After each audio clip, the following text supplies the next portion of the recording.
The call came at 11:47 p.m. on a Tuesday night, and I'll never forget the way my nephew's voice sounded when I answered.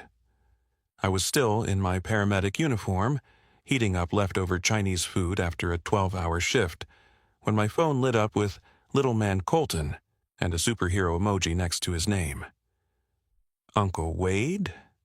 His voice was barely a whisper, choked with tears that made my chopsticks freeze halfway to my mouth. Please help me.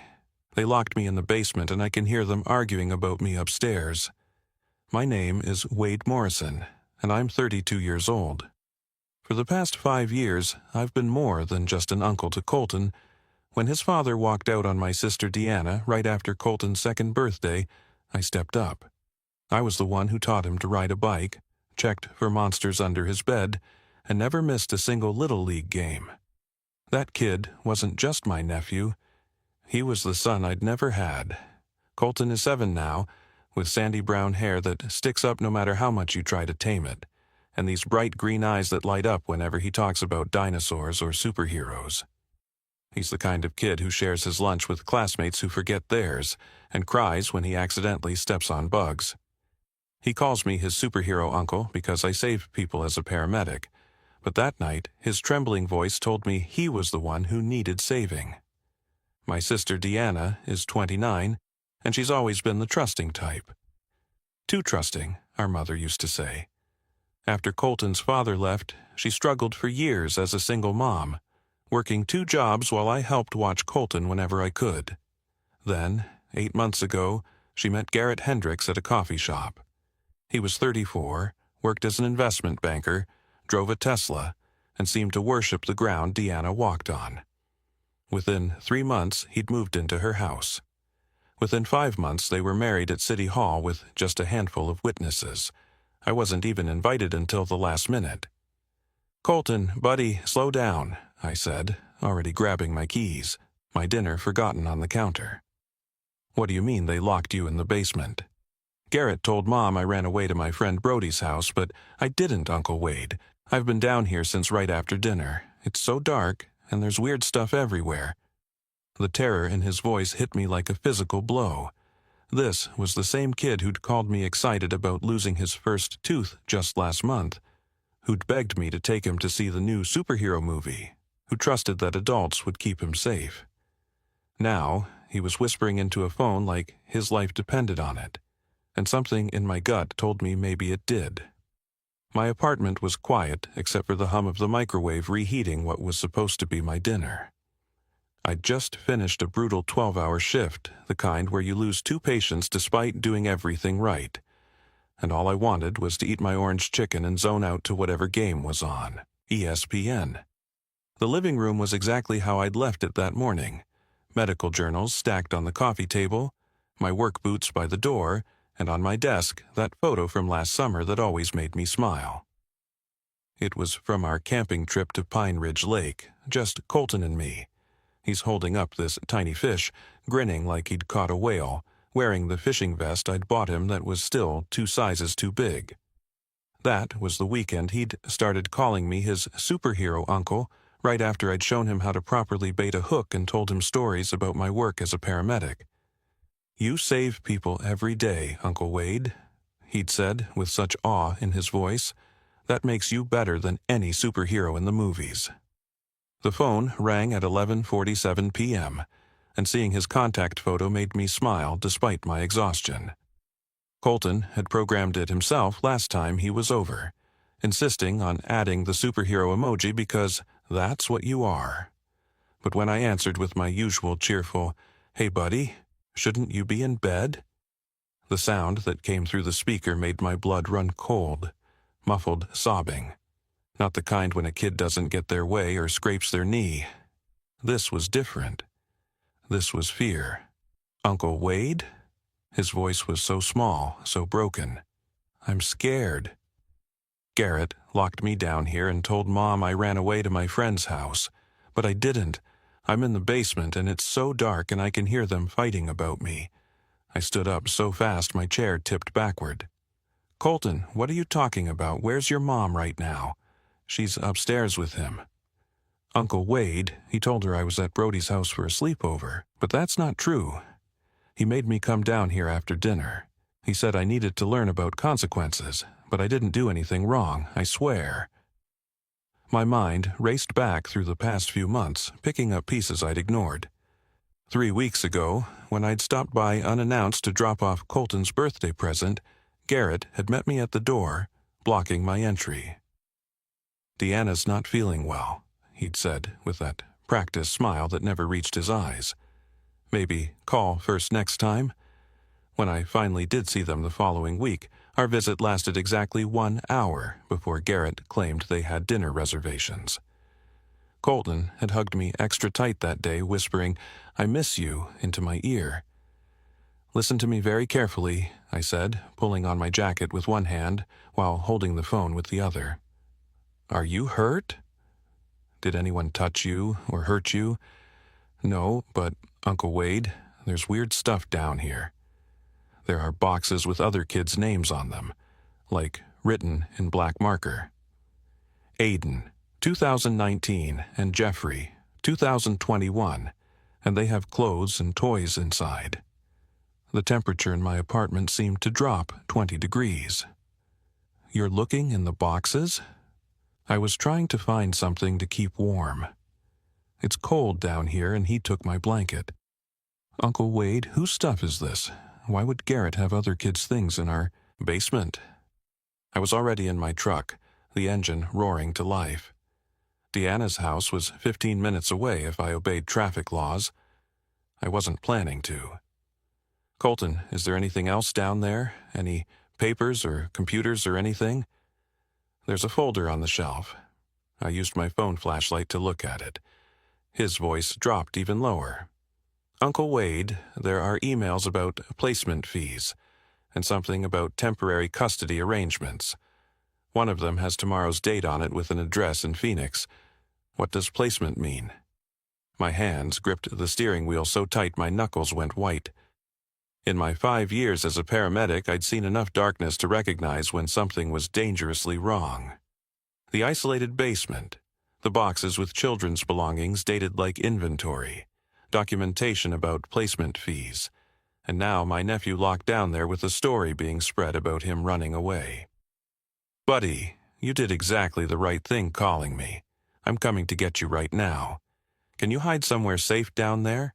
Somewhere where Garrett won't see you if he comes down. There's a space behind the water heater. I can fit there." "Good. Go there now and keep your phone on silent. If you hear anyone coming down those stairs, you hide and you stay quiet. I'm 8 minutes away." "Uncle Wade?" His voice cracked. "I'm really scared." "I know, little man. But remember what I always tell you. Courage isn't about not being scared. It's about doing the right thing even when you are scared. And you're the bravest kid I know for calling me. Just hold on, your superhero uncle is coming."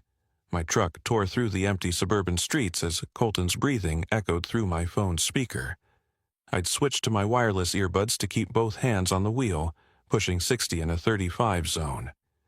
The streetlights blurred past like ghosts while my nephew whispered discoveries that made my stomach churn. "Uncle Wade, I found more boxes. There's one that says Terrence, 2020, and another one labeled Miguel, 2018. Each box has clothes, some toys, and a notebook with dates and weird codes. Don't touch anything else, Colton. Just stay hidden. Tell me exactly what happened tonight at dinner." I heard him shifting, probably squeezing deeper behind the water heater. Mom made spaghetti, my favorite, but she seemed really tired, like she kept forgetting things. She put salt in her coffee instead of sugar and didn't even notice until Garrett pointed it out. Then, after dinner, Garrett said I needed to help him with something in the basement. When I got down here, he pushed me inside and locked the door. He said I needed to think about my behavior, but I hadn't done anything bad. My mind processed this information with clinical precision, the same way I assessed trauma patients. Deanna's confusion could indicate she was being drugged. The basement setup wasn't impulsive. This was planned. "What did you hear them saying upstairs?" At first, Mom was asking where I was. Garrett kept saying I was at Brody's house, that he'd driven me there himself. Mom sounded confused, like she couldn't remember. Then she said she wanted to call Brody's mom to check, and Garrett got really mad. He said she didn't trust him, and that maybe they should talk about their future if she couldn't believe her own husband. I took the turn onto Maple Ridge doing 40, tires squealing, 5 more minutes. Colton, this is important. Has Garrett ever taken you anywhere alone? Any trips or appointments where your mom didn't come? Yeah, actually, last week he said he was taking me to the dentist, but we went to this office building instead. He made me sit in a room while he talked to some people. They kept looking at me through the glass door and writing things down. When I asked about it, he said we'd go to the dentist another day and gave me $20 not to tell Mom we missed the appointment. The pieces were forming a picture that made me want to put my fist through the windshield. Child trafficking. The boxes with names and dates were trophies or inventory. The meeting last week was probably showing Colton to potential buyers. Tomorrow's Phoenix address was likely a handoff point. Uncle Wade, I hear footsteps above me. They're arguing again. I strained to hear through the phone. Garrett's voice boomed through the floorboards. Deanna, you're being hysterical. The kid is fine at his friend's house. You're just confused because you're tired. Take your medicine and go to bed. Deanna's response was slurred but insistent. I want to see my son. Why won't you let me call him? Because it's midnight. You'll wake up the entire household. Besides, we already discussed this. Colton needs more structure than you can provide. The family in Phoenix will give him opportunities we can't. What family in Phoenix? Deanna's voice rose, suddenly sharper. What are you talking about? A door slammed. Heavy footsteps moved across the floor above Colton's hiding spot. He's coming, Colton whispered, terror making his voice crack. Uncle Wade, I think he's coming down here. Hide! Get behind the water heater now and turn your phone screen off, but keep me on the line. I heard scrambling, then Colton's rapid breathing. The basement door creaked open. Heavy footsteps on wooden stairs, each one deliberate and slow. Colton, Garrett's voice was fake friendly, the tone you'd use to coax a scared animal. Come on out, buddy. Your mom wants to say goodnight. Don't you want to see Mommy before your big trip tomorrow? My truck screeched into Deanna's driveway. Every light in the house was on. Through the earbuds, I heard Garrett moving boxes, getting closer to Colton's hiding spot. I know you're down here, kid. I can see the boxes have been moved. If you come out now, I won't be angry. We can even stop for ice cream on the way to Phoenix. Wouldn't that be fun? A road trip, just you and me?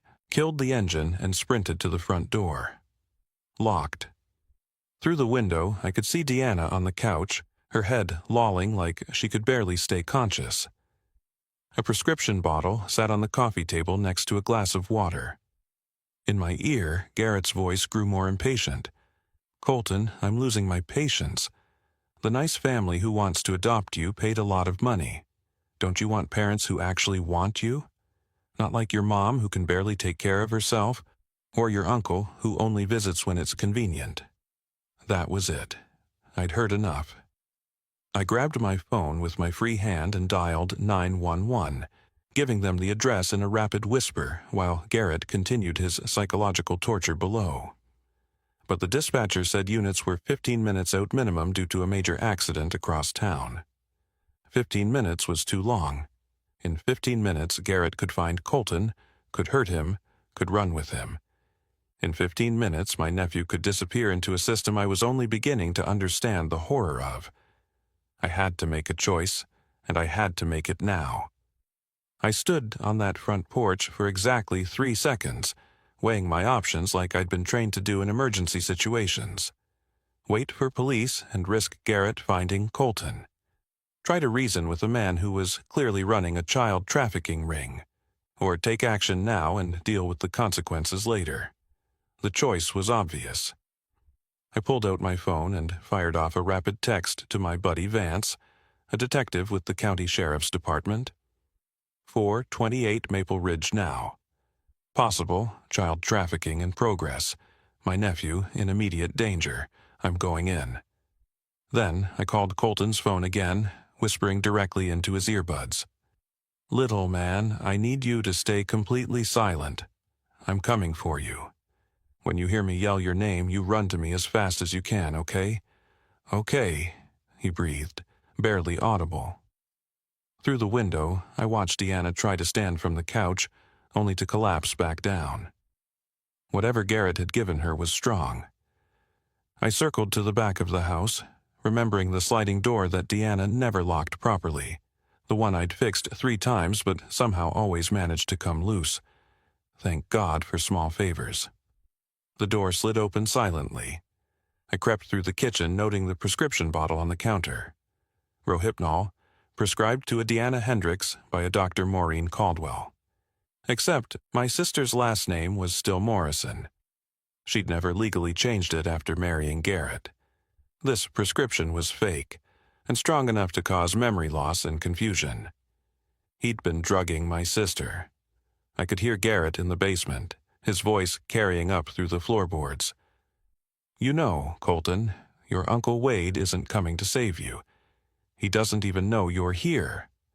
By tomorrow morning, you'll be with your new family and everyone will think you ran away. Your mom won't even remember you were home tonight. My hands clenched into fists. I moved toward the basement door, which stood open at the top of the stairs. But first, I needed evidence. I grabbed Deanna's phone from the coffee table, using her thumb to unlock it while she mumbled incoherently. I started recording video, making sure to capture her drugged state and the pills on the table. "Garrett?" Deanna suddenly called out, her voice thick and confused. "Where's my baby? Where's Colton?" Heavy footsteps pounded up the basement stairs. Garrett emerged, his face flushed with frustration. He was bigger than I remembered, 6'3", with the build of someone who spent money on a personal trainer. But I had something he didn't, the element of surprise and the rage of an uncle protecting his nephew. "Deanna, I told you. He's at a sleepover," Garrett said, then froze when he saw me standing in his living room. "Wade? What the hell are you doing in my house?" "It's my sister's house," I said, keeping my phone recording, and my nephew called me. "I know everything, Garrett.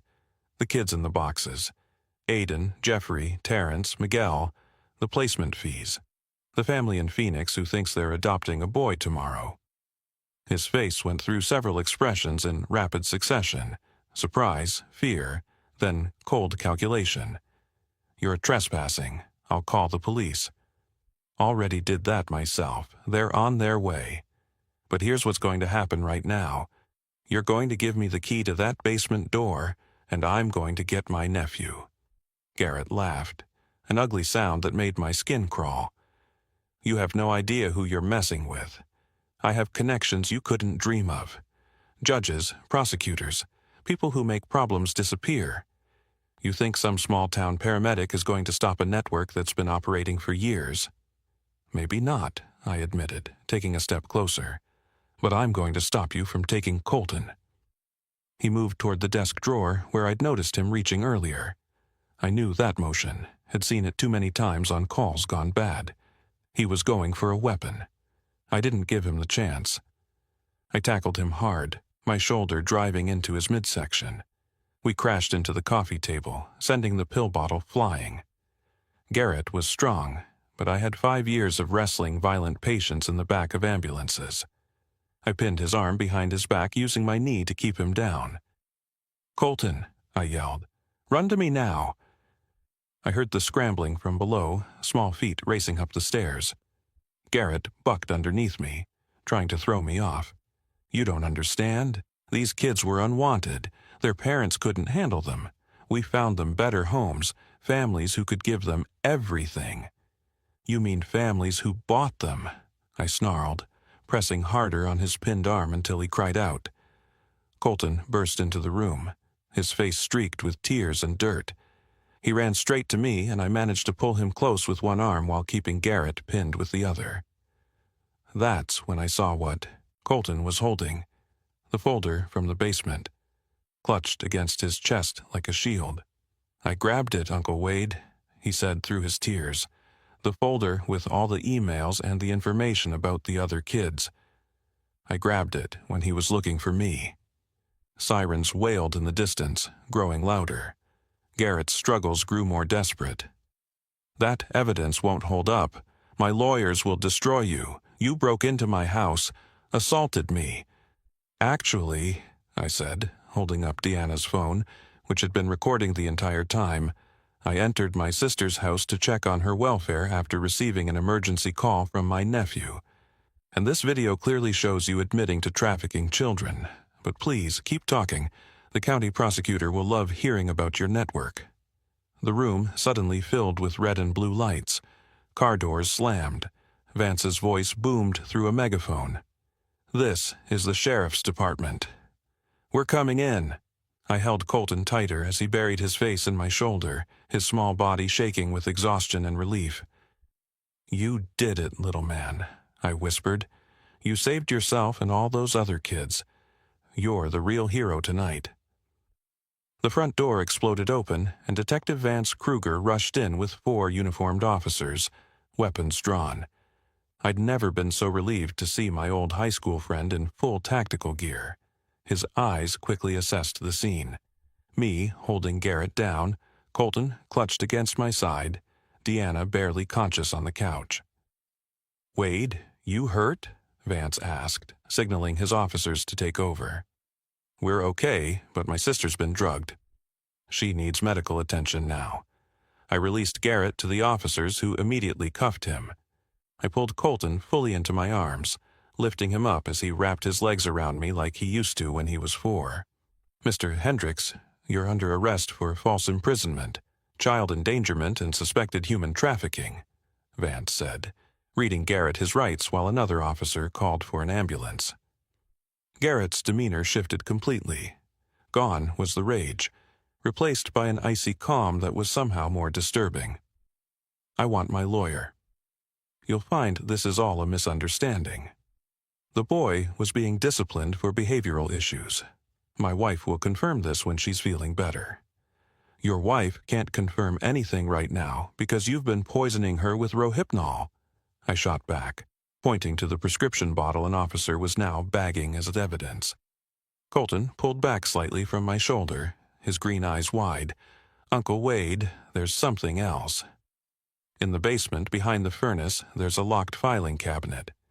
I heard him on the phone yesterday saying the inventory list was secure. I think there might be more kids." Vance's expression darkened. He nodded to 2 officers. "Check the basement. Document everything. And call in the trafficking task force." What happened next was a whirlwind of controlled chaos.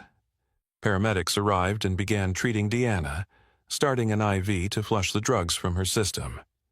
She kept reaching for Colton, mumbling, "My baby," over and over while tears streamed down her face. A crime scene unit descended on the basement while Colton and I gave our statements in the kitchen. Then Officer Patricia Reeves emerged from the basement, her face pale. "Detective, you need to see this." Vance returned 10 minutes later, looking like he'd aged 5 years. He pulled me aside while a child services advocate sat with Colton, giving him juice and cookies. "Wade, that filing cabinet had detailed records of 14 children over the past 6 years. Names, photos, medical records, and placement fees ranging from $30,000 to $75,000 per child. There's correspondence with couples from 12 different states. Some of these kids were reported as runaways. Others were listed as private adoptions that Garrett facilitated through his supposed charity foundation." My stomach turned. 14 kids? Where are they now? That's what we're going to find out. The FBI is taking over from here. This is interstate trafficking. He paused, looking at Colton. "Your nephew's call tonight might have just broken open one of the largest child trafficking rings we've ever seen in this state." I walked back to Colton, who was drawing on a notepad the advocate had given him. He was sketching himself as a superhero, standing next to a taller figure labeled Uncle Wade. At the bottom, he'd written, "The night we saved everyone." "Hey, buddy, the police need to take some pictures of the basement and collect all that evidence you found. You did an amazing thing." He looked up at me with those serious green eyes. "Uncle Wade, why would Garrett want to sell kids? Don't people usually want to keep their children?" How do you explain that level of evil to a 7-year-old? Some people see children as things to make money from, instead of people to love. But what matters is that you were brave enough to call for help, and now those other kids can be found and saved. Deanna's voice suddenly cut through the room, stronger now that the IV was working. "Colton? Wade? Oh God, what did Garrett do? I remember pieces. He said Colton was somewhere else, but I knew that was wrong. I tried to think clearly, but everything was so foggy." The paramedic helped her sit up as she reached for us. I brought Colton over, and she pulled him into her arms, sobbing. "My baby, I'm so sorry. I'm so sorry. I should have protected you." "It's not your fault, Mom," Colton said, patting her face with his small hands. "Garrett tricked you. He gave you bad medicine. But Uncle Wade came and saved us." Garrett was being led out in handcuffs when he made one last statement that chilled me to the bone. Those children were going to good homes. Wealthy families who could provide everything. You've condemned them to stay with parents who never wanted them, in poverty and neglect. You think you're heroes, but you've ruined their chances at better lives. Vance stopped walking and turned to face him. We already traced 2 of the recent placements. One boy was being forced to work 16-hour days on a farm in Nebraska. The other was found locked in a bedroom in Nevada, malnourished and showing signs of physical abuse. So spare us your twisted justification. As they dragged Garrett to the patrol car, more units arrived. The FBI Trafficking Task Force set up a mobile command center in the driveway. Neighbors gathered on the sidewalk, whispering and recording with their phones. The local news van pulled up just as Detective Ruiz from the task force approached me. "Mr. Morrison, your nephew is a hero tonight. Without his call and the evidence he preserved, we might never have uncovered this network. We're going to need extensive interviews with all of you. But right now, we have 14 families to notify and children to locate." I held Colton tighter as he yawned against my shoulder, the adrenaline finally wearing off. My sister leaned against us both, still shaky but gaining clarity by the minute. We were a broken family that had just survived something unimaginable, but we were together. "Uncle Wade?" Colton whispered as exhaustion overtook him. "Are we safe now?" "Yeah, little man, we're safe. And those other kids will be safe too, thanks to you."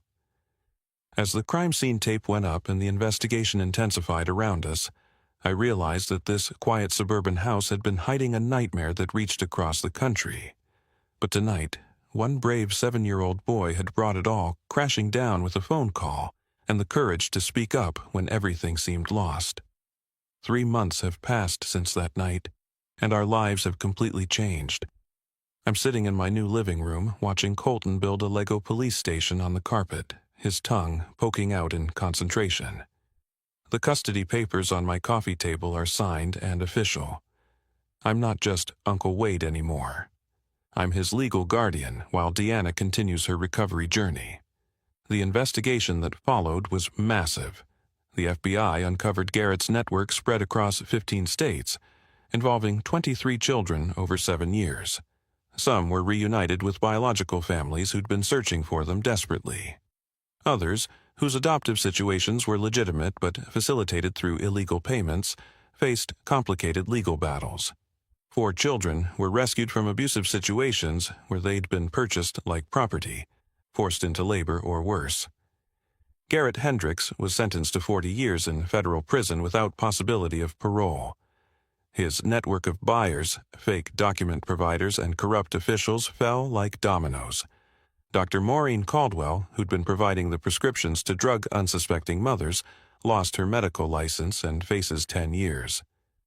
The investment firm where Garrett worked discovered he'd been using corporate resources to launder the trafficking money, leading to additional charges. Deanna lives in a recovery facility now, working through the trauma and the guilt. The systematic drugging had lasted 4 months, leaving gaps in her memory that torment her. Every Tuesday and Saturday, Colton and I visit. She's getting stronger, clearer, more like the sister I remember. Her therapist says she was a victim of calculated predatory behavior, targeted specifically because she was a single mother struggling financially. I should have seen the red flags, she told me last week, holding Colton's hand through the visiting room table. The quick marriage, the isolation from family, how he always had explanations for everything. But he made me feel special, protected, like someone was finally taking care of us. That's the insidious nature of predators like Garrett. They don't look like monsters. They look like salvation to people in vulnerable situations. Colton's in therapy too, working through the trauma with a specialist in childhood PTSD. He still has nightmares sometimes, waking up crying that he's locked in the basement. On those nights I sit with him, reminding him that he's safe, that his bravery saved lives. His therapist says he's remarkably resilient, that having a stable, loving environment is crucial for his recovery. The other day, he asked me something that stopped me cold. "Uncle Wade, do you think those other kids have someone like you?" "I hope so, buddy," I told him. "But because of what you did, they have a chance to find their someone." We've moved into a new house, a 3-bedroom rambler with a big backyard and no basement. Colton picked his room, the one with windows on 2 walls. "So I can always see outside," he explained. We painted it together, superhero blue with glow-in-the-dark stars on the ceiling. His favorite photo sits on his dresser. Us at Pine Ridge Lake, holding that tiny fish, both of us smiling like we'd conquered the world. I've changed, too.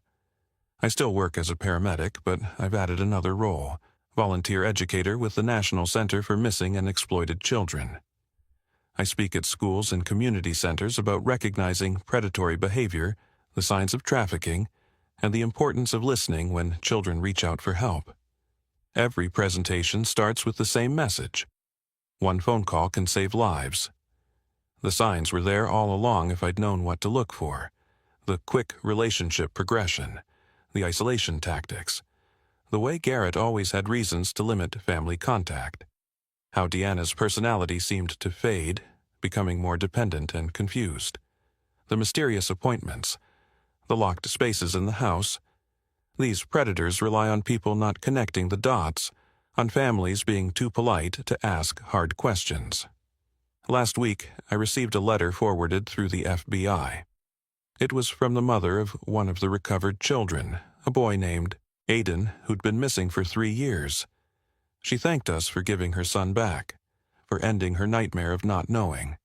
She included a photo of Aiden with his family at his 10th birthday party, smiling and surrounded by people who loved him. That photo sits on my desk now, next to the one of Colton and me fishing. Colton's doing better every day. He's back in school, playing Little League, laughing at cartoons. But he's different too, more aware of the world's dangers, more protective of his friends. His teacher says he's the first to notice when classmates are upset, the first to tell an adult if something seems wrong. That hypervigilance might fade with time, or it might shape him into someone who helps others. Either way, I'll be here for the journey. Sometimes people ask if I regret how everything happened, if I wish I'd acted sooner or differently. The truth is, I'm grateful Colton had the courage to make that call. In his moment of absolute terror, locked in a dark basement surrounded by evidence of unimaginable evil, he reached out for help. He trusted that someone would answer, that someone would believe him, that someone would come. And that's the lesson I carry with me. Listen to children. Believe them when they tell you something's wrong. Don't explain away your concerns or ignore your instincts because someone seems nice or successful or helpful. Predators often appear to be pillars of the community. Garrett was on the board of 2 charities, coached youth soccer, attended church every Sunday. Evil doesn't announce itself. If this story resonates with you, if it makes you think about a child in your life who might need help, don't wait. Make the call. Ask the questions. Be the person who shows up. You don't need to be a superhero. You just need to care enough to act. Please like this video if it opened your eyes to the reality of child trafficking. Share it with others who need to hear this message, especially parents and anyone who works with children. Your share could help someone recognize the warning signs and save a child's life. Leave a comment about your thoughts or experiences, because these conversations matter. And subscribe to our channel for more real stories that shed light on important issues affecting families everywhere. Remember, Colton called me his superhero uncle, but that night he was the hero. A 7-year-old boy with a phone and the courage to whisper, "Uncle Wade, please help." That whisper brought down a trafficking ring and saved 14 children.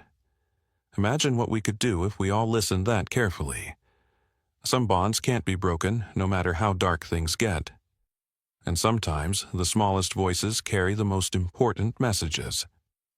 We just have to be ready to hear them.